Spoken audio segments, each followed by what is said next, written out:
Le droit de vote des étrangers, un enjeu de citoyenneté et de démocratie. Le droit de vote est un élément fondamental de nos démocraties. Mais, au début, le droit de vote est utilisé pour restreindre la participation de la majorité. Cette limitation s'explique par des préjugés, soit de classe, soit sexistes, soit de race. Cela reflète la volonté de ne pas partager le pouvoir ou de le partager le moins possible. L'utilisation discriminatoire du droit de vote illustre la démocratie antidémocratique du système politique mis en place. La Constitution belge a été adoptée en 1831 par le Congrès national composé de 200 membres. Ces membres sont majoritairement issus de la bourgeoisie. La Belgique est dès lors une monarchie constitutionnelle et une démocratie représentative. Cependant, dans un réflexe antidémocratique, le vote est utilisé pour restreindre l'accès de celui-ci à la majorité. Donc la richesse dans l'individu caractérise les capacités à voter. C'est ainsi que le vote censitaire est mis en place.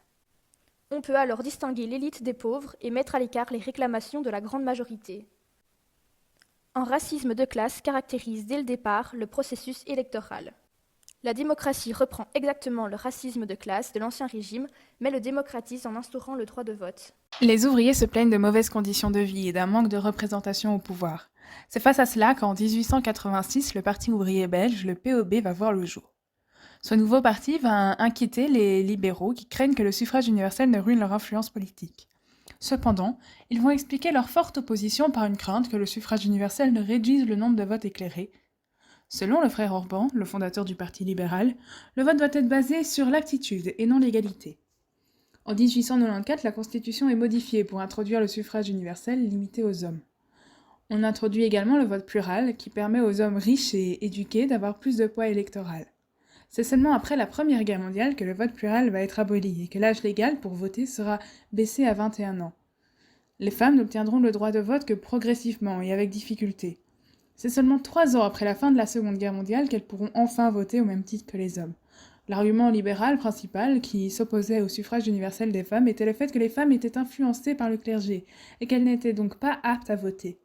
De nouveau, l'égalité est secondaire par rapport à la prétendue aptitude.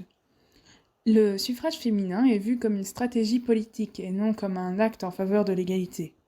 Il aura donc fallu 120 ans pour que la majorité de la population adulte puisse voter. Le droit de vote fut étendu grâce à de grandes mobilisations sociales. Ce droit a donc été utilisé comme un outil discriminatoire pour limiter l'accès à la communauté politique. Aujourd'hui, la société belge devient de plus en plus multiculturelle. En 2018, 11% de la population est étrangère, pourcentage qui augmente en raison de la mondialisation. En 2017, 67% des étrangers en Belgique viennent de pays de l'Union européenne.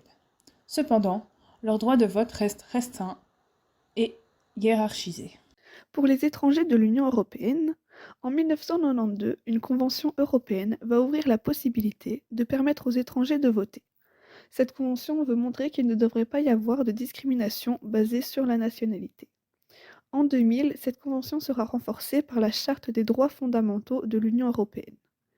Mais malgré tous ces dispositifs, on constate toujours que les pays mettent en place des dispositifs de distinction pour les personnes étrangères en fonction de leur nationalité, en favorisant donc la citoyenneté européenne aux autres pays tiers. En 1992, il y a eu également le traité de Maastricht, qui va laisser place à 2 formes de discrimination. La première, c'est que les étrangers qui ont la citoyenneté européenne, elles peuvent voter pour les communales et les européennes. Et la deuxième, c'est que les étrangers qui ne viennent pas de l'Union européenne sont soit encadrés avec des conditions très strictes pour pouvoir voter, soit n'ont pas du tout le droit de voter. En Belgique, le droit de vote des étrangers a évolué au fil du temps.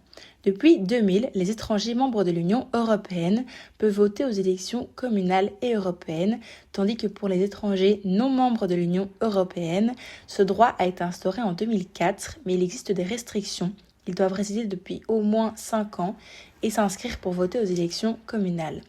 Lorsque l'on réside sur le territoire, la communauté exige que l'on paye des impôts ou taxes et donc, selon la logique démocratique, toute personne contribuant à une société par des impôts ou taxes devrait participer aux décisions politiques, mais il existe une distinction selon la nationalité, ce qui renforce l'exclusion.